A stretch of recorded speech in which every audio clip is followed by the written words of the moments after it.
Hi friends, welcome to my YouTube channel Sanjay Academy. Today we will discuss about NCF 2005। आज हम लोग NCF 2005 के पढ़ने वाले हैं। ठीक है, तो आज का टॉपिक जो है वो मोस्ट इम्पोर्टेंट है और पूरा सीटेट इसी के ऊपर टिका हुआ है। तो ये एनसीएफ 2005 जो है ये धड़कन है, जान है किसकी, सीटेट की। अगर आपको सीटेट निकालना है तो आप एनसीएफ को तो बिल्कुल पढ़ना ही है, आप इसको छोड़ ही नहीं सकते, मोस्ट इम्पोर्टेंट है। अगर आपने प्रीवियस ईयर क्वेश्चन पेपर किए होंगे, देखे होंगे, तो लिखा होता है एनसीएफ 2005 के अनुसार। तो इससे बहुत ज़्यादा इसमें कॉन्सेप्ट्स हैं। अगर आपने उन वर्ड्स को समझ लिया तो आपके बहुत से क्वेश्चन सही होंगे। कम से कम 10 से 12 क्वेश्चन तो ऐसे होते हैं, ठीक है, 150 में, जो डायरेक्ट पूछे जाते हैं। और भी क्वेश्चन होते हैं जो इसके आधार पर आप पेडागोजी में और कोई भी सब्जेक्ट होगा तो उसमें आपके सही हो जाएंगे। तो इसको मोस्ट इम्पॉर्टेंट है, इसको आज आराम से देखिए और इस पीडीएफ को आराम से अपने पास में रख लेना। ये पीडीएफ आपको हमारे टेलीग्राम ग्रुप पर मिल जाएगी, अगर ज्वाइन ना किया तो कर ले। तो पहले तो इसको हम पढ़ लेते हैं हम लोग, फिर इसके हम क्वेश्चन की प्रैक्टिस करेंगे। चलिए अपनी क्लास को स्टार्ट करते हैं, आराम से देखिए। ठीक है, नेशनल क्यूरिकुलम फ्रेमवर्क, एक दो बार तो इसकी फुल फॉर्म ही आ गई थी, एनसीएफ 2005। इसकी फुल फॉर्म क्या है? नेशनल क्यूरिकुलम फ्रेमवर्क, राष्ट्रीय पाठचर्या की रूपरेखा 2005। 2005 इसलिए क्योंकि ये 2005 में लागू हुई थी। अब हल्का सा इसका बैकग्राउंड देख लेते हैं, हिस्टोरिकल बैकग्राउंड देख लेते हैं। एनसीएफ 2005 1993 की यशपाल समिति पर आधारित है। किस पर ये आधारित है? ये जो है वो यशपाल समिति पर आधारित है। ठीक है, यशपाल समिति पर आधारित है। तो अध्यक्ष इसके कौन हो गए? अध्यक्ष हो जाएंगे प्रोफेसर यशपाल। निर्देशक कौन थे? डॉक्टर कृष्ण कुमार। और एनसीएफ को बनाया किसने? ये मोस्ट इम्पोर्टेंट है, एनसीएफ को एनसीईआरटी ने बनाया है। अब आगे देखते हैं। इसका अनुवाद संविधान की 8वीं अनुसूची की सभी 22 भाषाओं में हुआ। कितनी भाषाओं में इसका हुआ है ट्रांसलेशन? 22 भाषाओं में इसका ट्रांसलेशन किया गया है। इसमें अच्छा है क्या, क्यों सीटेट इसी के ऊपर खड़ा हुआ है? इससे यह बताया गया है कि बच्चे को क्या पढ़ाना है, क्यों पढ़ाना है, कैसे पढ़ाना है। पढ़ाना तो है, बच्चे को क्या पढ़ाना है, क्यों पढ़ाना है, कैसे पढ़ाना है, तो ये सब इसमें लिखा गया है एनसीएफ में। ठीक है, ये पूरी 238 पेज की पूरी है मेरे पास। ठीक है, उससे मैंने जो 8-10 पेज आप लोगों के लिए तैयार किए हैं। तो ये मोस्ट इम्पोर्टेंट है, सब इसमें मलाई मिलाई ही है। आगे देखते हैं। राष्ट्रीय पाठचर्या की रूपरेखा 2005 रविंद्रनाथ टैगोर के निबंध सभ्यता और संस्कृति, किस पर ये टिकी हुई है? सभ्यता और संस्कृति पर टिकी हुई है। ठीक है, तो इतना तो हमने इसका हिस्टोरिकल बैकग्राउंड देख लिया। अब आगे चलते हैं, देखिए।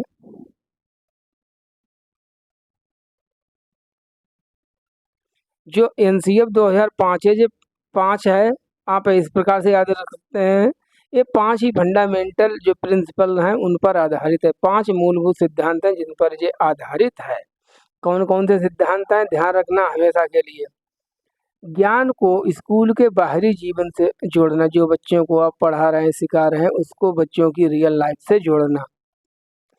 परीक्षा को अधिक लचीला बनाना, कैसा बनाना? परीक्षा को अधिक लचीला बनाना और कक्षा की गतिविधियों से जोड़ना, मतलब एक्टिविटी से जोड़ना, और जो एग्जाम्स हैं उनको फ्लेक्सिबल करना। थर्ड क्या है? भारतीय संविधान के लोकतांत्रिक मूल्यों का विकास करना, बच्चों के अंदर जस्टिस, इक्वलिटी, लिबर्टी, फ्राटर्निटी, समानता, नैतिक मूल्य, ठीक है, भेदभाव का उल्लंघन, भेदभाव ना करें, इस तरह के गुण बच्चों में विकसित हों। पढ़ाई रटंत प्रणाली, किससे मुक्त हो? पढ़ाई पढ़ाई जो है हमारी किससे मुक्त हो? रटंत प्रणाली से आधारित ना हो, मतलब मुक्त हो, बल्कि समझ आधारित हो। कैसी होनी चाहिए? समझ आधारित होनी चाहिए। ये 5 फंडामेंटल प्रिंसिपल हैं जिन पर एनसीएफ पूरी खड़ी है। फिफ्थ क्या है? पाठचर्या का विकास इस प्रकार हो कि बालक को सर्वांगीण विकास का अवसर उपलब्ध करवाएं। मतलब कि जो भी आप स्कूल में क्यूरिकुलम बच्चे को पढ़ा रहे हैं वो इस प्रकार का हो जिससे कि बच्चे का होलिस्टिक डेवलपमेंट हो सके, चहुमुखी विकास हो सके, सर्वांगीण विकास हो सके। तो बिल्कुल इन सभी पॉइंट्स को याद करते जाना, एक एक दो दो बार इसको देख लेना पीडीएफ को। चलिए इतना हो गया, आप देखते हैं आराम से देखिए। पाठचर्या एवं व्यवहार में संबंध, किसके व्यवहार में संबंध? बालक के व्यवहार में संबंध। और पाठचर्या किस प्रकार से हमको क्या करना है। सीखना, व्हाट इज लर्निंग? सीखना होता क्या है सीखना? सीखना ज्ञान के निर्माण की एक प्रक्रिया है। It is a process of constructing knowledge. विद्यार्थी सक्रिय रूप से, देखिए जो हम लोग कीवर्ड पढ़ते हैं वो इसमें लिखे सक्रिय, तो अधिगम कैसा होता है? हमेशा सक्रिय होता है, एक्टिव होता है। सक्रिय रूप से गतिविधियों के आधार पर अपने ज्ञान की रचना करते हैं। कौन? बालक। ज्ञान निर्माण की प्रक्रिया एक सामाजिक प्रक्रिया है। ये किसने कहा है? लेव सिमोनोविच वाइगोट्स्की जी ने कहा है कि learning is a process of constructing knowledge in social interaction. अर्थात हम समाज में सामाजिक अंतःक्रिया द्वारा सीखते हैं। नेक्स्ट, बच्चों को ऐसे प्रश्न पूछने की अनुमति देनी चाहिए। कैसे प्रश्न? ऐसे प्रश्न जिससे वे स्कूल में सिखाई जाने वाली चीज़ों का संबंध बाहरी दुनिया से जोड़ सकें, अर्थात अपने रियल लाइफ से जोड़ सकें। जो भी उन्होंने स्कूल में अपनी क्लास में पढ़ा है वो अपने रियल लाइफ में समझ सकें। जैसे अगर छोटे बच्चे हैं, अगर आज उन्होंने गाड़ी के बारे में पढ़ा है, ठीक है, तो वो रियल लाइफ में अपने घर परिवार में देखकर कहें कि हाँ आज मैंने बाइक के बारे में पढ़ा था, ठीक है, तो इससे वो समझ पाएँ। उन्हें एक ही तरीके से उत्तर, देखिए क्या लिखा है, उन्हें एक ही तरीके से, ऐसे कर लो, ऐसे यहीं से क्वेश्चन बनते हैं। उन्हें एक ही तरीके से उत्तर रटने या याद करने की बजाय अपने शब्दों में जवाब देने और अपने अनुभव बताने के लिए प्रोत्साहित करना है। उनको क्या करना है? आपको उत्साहित करना है, मतलब इनकरेज करना है। कि ऐसा नहीं कि वो ही रटे रटाए जो आंसर है उन्होंने याद कर लिए वो ही दें, कुछ अपनी तरफ से मैनिपुलेट करके वो भी आंसर दे सकते हैं, अपने शब्दों में आंसर दें, इसकी बजाय कि वो केवल रटे रटाए एक ही प्रकार से उत्तर दें। तो ये सभी पॉइंट जो है सामाजिक प्रक्रिया है, सक्रिय रूप से है, ठीक है, एक प्रकार से उत्तर देने हैं, तो इन्हीं चीज़ों को आपको ध्यान में रखना है। चलिए आगे चलते हैं। इसके बिना सीटेट अधूरा है, ऐसा समझ लीजिए आप। मैंने अपनी तैयारी के दौरान इस पूरी पीडीएफ को इतनी बार पढ़ा था कि बिल्कुल मुझे बहुत अच्छे से इसकी समझ हो गई थी। अंतःक्रिया, इंटरेक्शन, जो हम लोग सामाजिक अंतःक्रिया पढ़ते रहते हैं लेव वाइगोट्स्की वाली, उसका मतलब क्या है? क्या होती है अंतःक्रिया? देख लीजिए अंतःक्रिया का मतलब क्या है।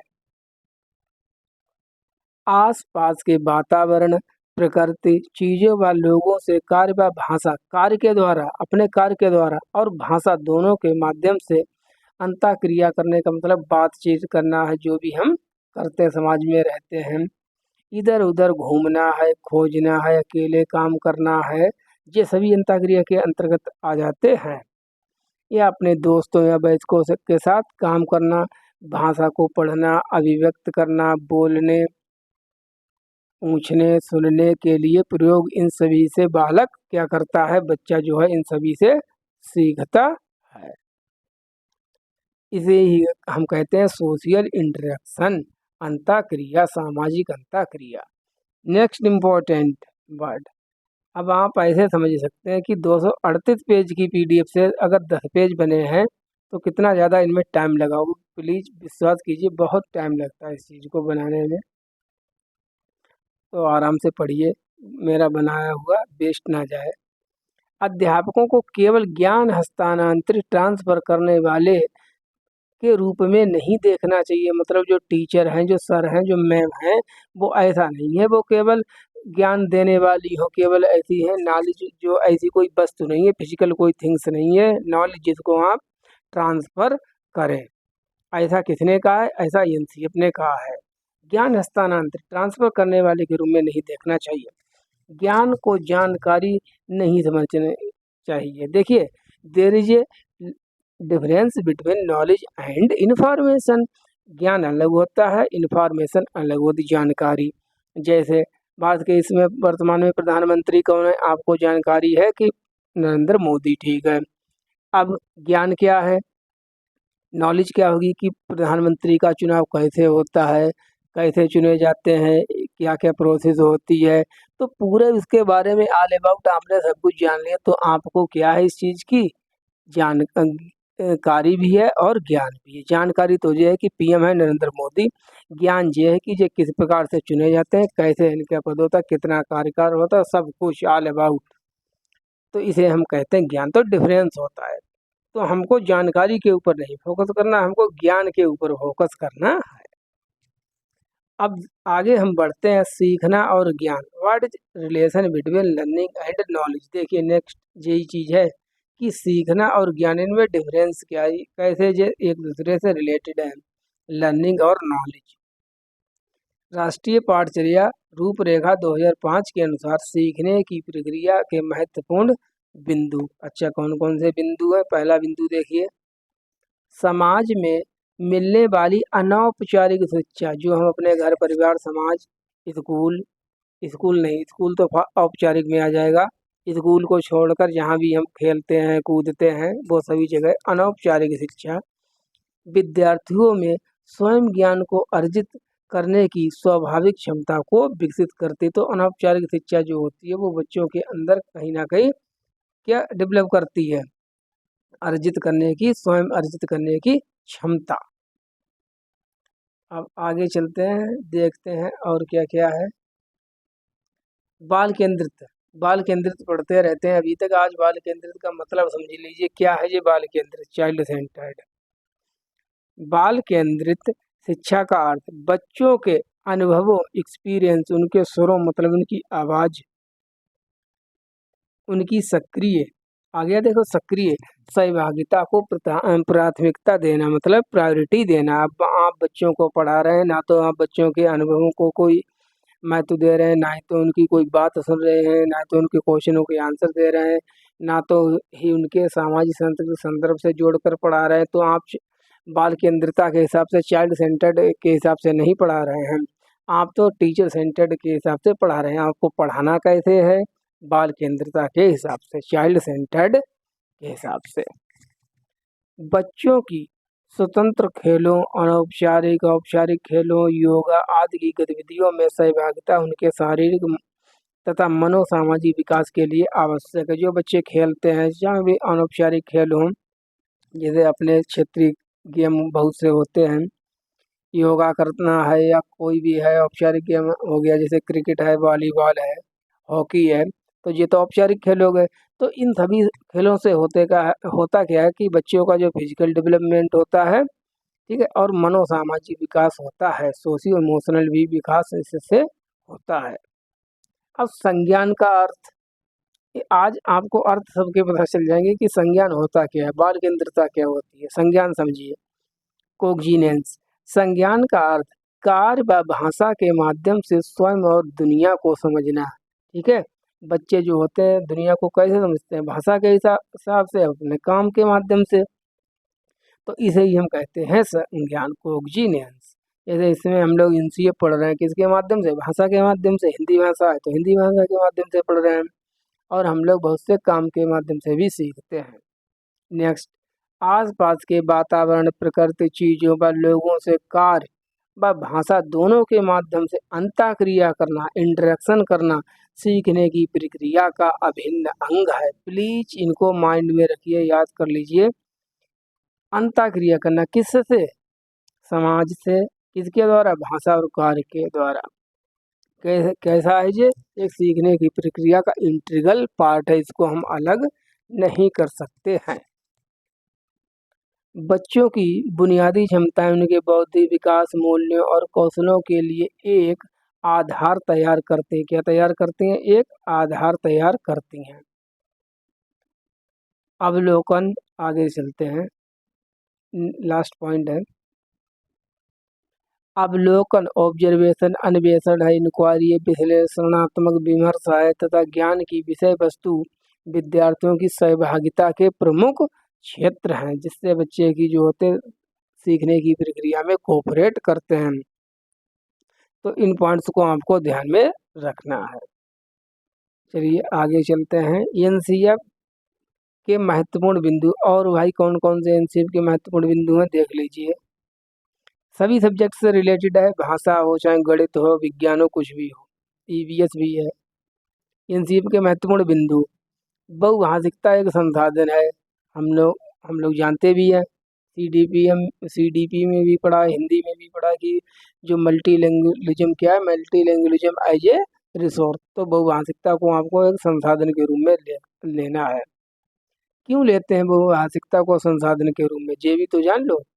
द्विभाषिकता बाइलिंगुअलिज्म और बहुभाषिकता पॉलीग्लोटिज्म, मल्टीलैंग्वेलिज्म क्षमता, संज्ञानात्मक वृद्धि, विस्तृत चिंतन, सामाजिक सहिष्णुता और बौद्धिक उपलब्धियों के स्तर को बढ़ाती है। पता क्यों है बाइलिंगुअलिज्म और मल्टीलैंग्वेलिज्म को बढ़ावा दिया जाता है?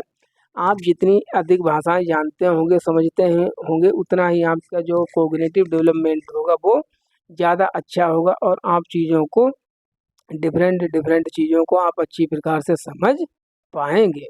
तो इसलिए बहुभाषिकता को बढ़ावा दिया जाता है, बहुभाषिकता की बात ज़्यादा की जाती है।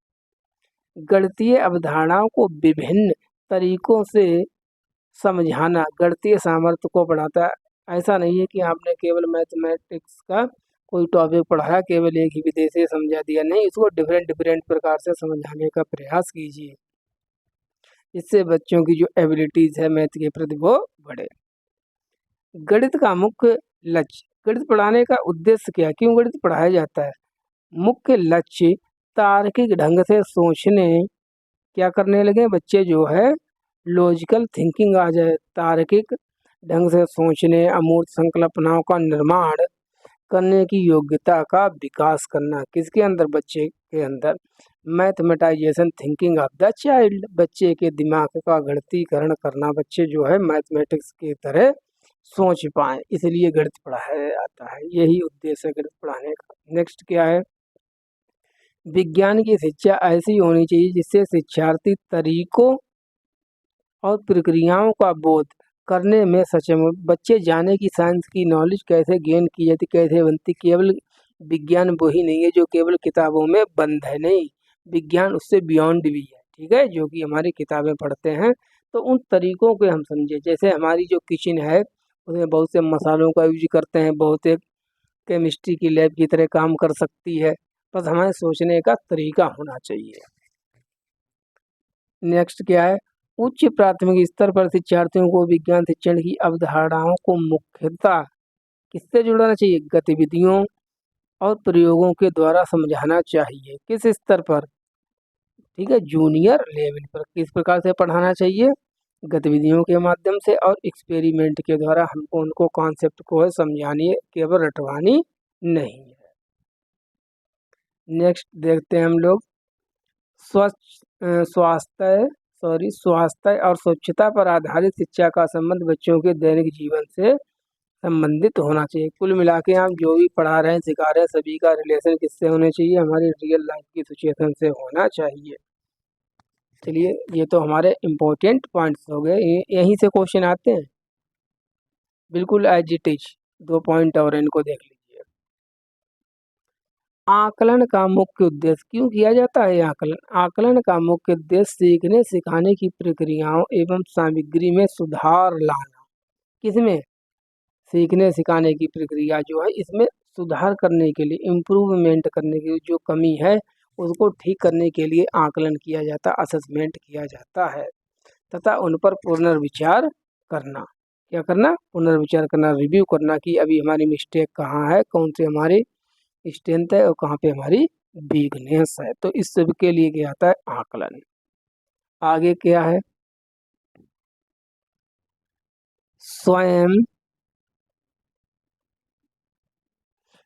सीखने वाली गतिविधियां बच्चे के सतत गुणात्मक अवलोकनात्मक आकलन का आधार होती है। कौन सी? स्वयं सीखने, सेल्फ लर्निंग की बात की जा रही, लर्निंग बाय डूइंग की बात की जा रही है। सीखने वाली गतिविधियां बच्चे के सतत गुणात्मक क्वालिटेटिव और अवलोकनात्मक जो होता है ऑब्जर्वेटरी आकलन का आधार होती है। ऐसे ही आपको ध्यान रखना है। आगे देखते हैं, पूर्व प्राथमिक स्तर पर आकलन बच्चों की दैनिक जीवन, जो हमारा प्री प्राइमरी है, यहाँ पर आकलन बच्चों का क्या आप करेंगे, दैनिक गतिविधियाँ, स्वास्थ्य, शारीरिक विकास आदि पर आधारित होना चाहिए। आकलन तो आप करेंगे, किसका करेंगे, बच्चों की जो डेली रूटीन है, जो डेली लाइफ है उसका करेंगे, वो कौन कौन सी एक्टिविटी करते हैं और जो स्वास्थ्य से उनकी रिलेटेड है उसका हम करेंगे, और स्वच्छता।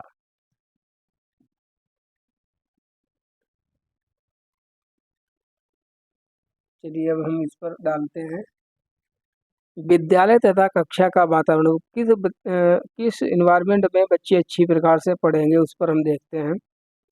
तो इन्वायरमेंट के बारे में हम बात करेंगे, स्कूल एंड क्लासरूम इन्वायरमेंट लिखा होता है, प्रिंट रिच इन्वायरमेंट, वही देखिए। चेतन अचेतन, कंसाइसिस अनकंसाइसिस दोनों रूपों में बच्चे हमेशा विद्यालय के भौतिक वातावरण से निरंतर अंतःक्रिया करते रहते हैं। कक्षा का आकार शिक्षण अधिगम प्रक्रिया को प्रभावित करने करने वाला एक महत्वपूर्ण कारक है। ठीक है, टीचिंग लर्निंग प्रोसेस को कौन प्रभावित करता है, साइज ऑफ द क्लास। शिक्षक तथा शिक्षार्थियों का अनुपात, मतलब टीपीआर जो है, टीचर पॉपुलर रेशियो जो है, वो कितना होना चाहिए, 130। एक टीचर होना चाहिए कितने पर, 30 स्टूडेंट पर एक टीचर। कौन से लेवल पर, प्राइमरी लेवल पर। अधिक नहीं होना चाहिए, कौन अधिक नहीं होना चाहिए, नहीं नहीं, 2 बार लग गया है। ठीक है, ये तो ये रेशियो आपको मेंटेन करना है। एनसीएफ 2005 के अनुसार अध्यापक को कक्षा कक्ष में क्या नहीं करना है, देख लो, ये बिल्कुल मत करना अपनी क्लास में, मतलब सीटेट में, नहीं तो आपका क्वेश्चन बिल्कुल गलत हो जाएगा। इस वाले ऑप्शन को बिल्कुल चूज मत करना। रटने को प्रोत्साहित करना, अगर आपके क्वेश्चन में लिखा है कि रटने को प्रोत्साहित करना, तो आपको रटने को प्रोत्साहित नहीं करना है, क्योंकि सर्किल कर दिया मैंने, नहीं वाला है ये। ठीक है, ये काम आप नहीं करेंगे। बच्चों की आपस में तुलना, कभी भी तुलना नहीं करेगा कि देखिए ये इंटेलिजेंट है, ये मीडियम स्टूडेंट है, ये हमारा, ये तो बिल्कुल गोबर गणेश है, इसको कुछ नहीं आता। डराना धमकाना, कोई भी आप फियरफुल इन्वायरमेंट क्रिएट नहीं करेंगे, इसके लिए आपको सजा हो सकती है। कंपटीशन को बढ़ावा देने, आप कोई भी प्रतियोगिता कराएंगे, लेकिन एक हेल्दी कंपटीशन हमको करानी है। ठीक है, और कुल मिला के कंपटीशन कैसी भी हो, कंपटीशन से हमेशा क्या होता है, बच्चों की जो सीखने, सोचने, समझने की क्षमता वो कम होती है, और वो केवल रटने की तरफ ज़्यादा ध्यान देते हैं कि बस हमारी कैसे भी जो है हमारी परफॉर्मेंस अच्छी हो जाए।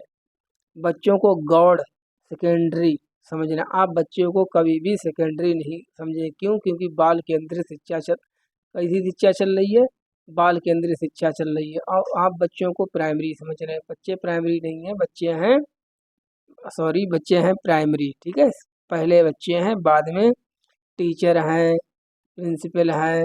ठीक है, और दुनियादारी जो भी तो है वो सब बाद में आते हैं, पहले कौन है, पहले हमारा बच्चा। तो ये 5 काम आपको नहीं करने हैं, और सीटेट के लिए प्लीज ध्यान में रखिए। आ जाइए अब हम लोग क्वेश्चन बना लेते हैं, देखिए करिए, ऐसे क्वेश्चन आते हैं,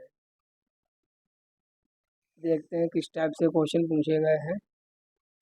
राष्ट्रीय पाठचर्या की रूपरेखा 2005 के अनुसार अधिगम अपने स्वभाव में है। कैसा है अधिगम में है, कैसा अधिगम होता है, कब होगा अधिगम, सितंबर 2016 का क्वेश्चन है। निष्क्रिय, क्या अधिगम निष्क्रिय होता है, बताइए, अभी आपने ऊपर पढ़ा था, पढ़ने, ठीक है, क्वेश्चन करने पर ध्यान दीजिए, अपने आप करके देखिए, क्या अधिगम निष्क्रिय होता है, नहीं भाई, अधिगम निष्क्रिय कभी नहीं होता है, निष्क्रिय काट डालो। अब हमारे पास केवल 2 ही ऑप्शन बचे हैं। ठीक है, सक्रिय होता है, सक्रिय होता है, दो चीज़ें आपको मिल गई।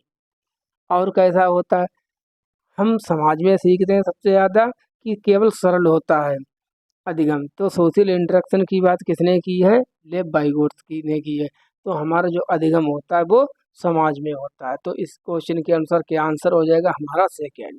जो लर्निंग है वो हमारी एक्टिव होती है और सोशल होती है, ना कि सरल। ठीक है, ये तो केवल ऐसे इन्होंने बना दिया ऑप्शन, तो हमारा सेकंड जो है राइट ऑप्शन है।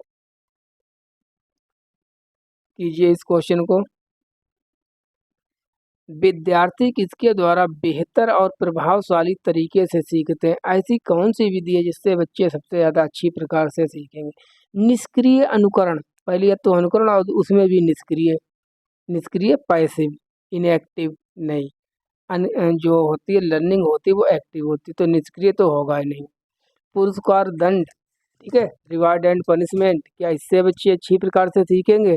जिज्ञासा और अन्वेषण, क्यूरियोसिटी एंड इंक्वायरी, इससे अच्छी प्रकार से सीखेंगे। कंठस्थीकरण मतलब रटना, रटकर बच्चे अच्छी प्रकार से सीखेंगे, तो रटना तो है ही नहीं आपको कुछ, कंठस्थीकरण तो आपको करना ही नहीं है, तो हमारा फोर्थ भी गलत हो गया। अब पुरस्कार बाद दंड है, आप दंड दे नहीं सकते, जैसा कि अभी मैंने ऊपर आपको पढ़ाया था। RTE लिख लीजिए, RTE की जो सेक्शन नंबर 17 है उसमें सीधे लिखा है कि आप वर्बल नॉन वर्बल, ठीक है, फिजिकल मेंटल किसी भी प्रकार का आप बच्चे को जो है पनिशमेंट नहीं दे सकते हैं। इसके लिए आपको जेल हो सकती है और जुर्माना भी लग सकता है। तो आपको किसी भी, चाहे बच्चा पढ़े या ना पढ़े, आप उसको दंड नहीं देंगे। तो सेकंड तो हमारा इसलिए गलत हो गया। तो कौन सा बच्चा? केवल थर्ड। बच्चे सबसे अच्छी प्रकार से जब सीखते हैं जब बच्चे के अंदर क्यूरियोसिटी होती है और वो अपने आप से इंक्वायरी करके सीखता है। थर्ड, अध्यापकों को कक्षा में बहुभाषिकता, आ गया भाई, बहुभाषिकता को समझना चाहिए। आपको क्या समझना चाहिए बहुभाषिकता को? एक रुकावट, एक समस्या, एक व्यवस्था का मुद्दा, एक गुण और साधन। तो अभी हमने एनसीए में क्या पढ़ा था? Multilingualism as a resource. बहुभाषिकता एक को आप एक संसाधन के रूप में लेंगे तो क्या हो जाएगा? यहाँ पर फोर्थ ऑप्शन इज राइट, एक गुण और साधन। इसी प्रकार से अभी आपको कम से कम एटलीस्ट मैं 50 क्वेश्चन तैयार करवा दूंगा जो बार बार पूछे जाते हैं। तो fourth is our right option. Next question CTET 2019 का क्वेश्चन है, अधिगम की सर्वोत्तम अवस्था कौन सी? अब इस ऑप्शन में आप ऐसा ढूंढिए कि कौन सी अवस्था में बच्चे सबसे अच्छी प्रकार से सीखेंगे। मैंने आपको ऊपर बताया था कि बच्चों को डराना धमकाना नहीं है। पहला ऑप्शन पढ़ते हैं, निम्न उत्तेजना, उच्च भय। संतुलित उत्तेजना, कोई भय नहीं, कोई उत्तेजना नहीं, नहीं कोई भय, ठीक है। उच्च उत्तेजना, उच्च भय। अब बताइए किस किस ऑप्शन में ऐसा है जिसमें बच्चे अच्छी प्रकार से सीखेंगे? तो जैसा कि मैंने आपको बताया कि आपको डराना धमकाना बिल्कुल नहीं है बच्चे को, कोई आप बच्चे को भय में नहीं रखना है। तो भय वाला तो ऐसे ही काट दो, चाहे उच्च भय हो चाहे निम्न भय हो, ठीक है। तो भय तो भय ही होता है, मतलब फियरफुलनेस। तो दो तो हमारे ऐसे कट हो गए। अब बचे दो। अच्छा ये बताइए, अगर बच्चे के अंदर कोई भी एक्साइटमेंट नहीं होगा पढ़ाई के प्रति, कोई भी आप अगर उनके अंदर क्यूरियोसिटी नहीं होगी पढ़ने के प्रति, एक्साइटमेंट नहीं होगा, तो क्या वो पढ़ पाएंगे? वो नहीं पढ़ पाएंगे। अब आप तो पढ़ा रहे हैं, बच्चे जो हैं हारे थके हुए या और भी कोई कारण हो सकता है, वो इंटरेस्ट ही नहीं ले रहे हैं, तो भी वो नहीं पढ़ेंगे। तब कब पढ़ेंगे अच्छी प्रकार से? जब बच्चे संतुलित उत्तेजना, मतलब बच्चों में पढ़ने के प्रति एक एक्साइटमेंट हो, और भय तो बिल्कुल होना ही नहीं चाहिए। Balanced excitement and no fear. तो second is our right option. चलिए अपनी क्लास को यहीं पर कंप्लीट करते हैं, ठीक है। मिलते हैं नेक्स्ट वीडियो में। Thank you for watching. Channel को सब्सक्राइब कर लें। आज हम लोगों ने एनसीएफ को पढ़ा है, इसी प्रकार से मैं आपको सब कुछ आपको तैयार करवा दूंगा और आपका एक अच्छा सा स्कोर आएगा। आप बस इसी प्रकार से पढ़ते रहिए और शेयर कर दिया करें, चैनल को लाइक करें। Thank you for watching.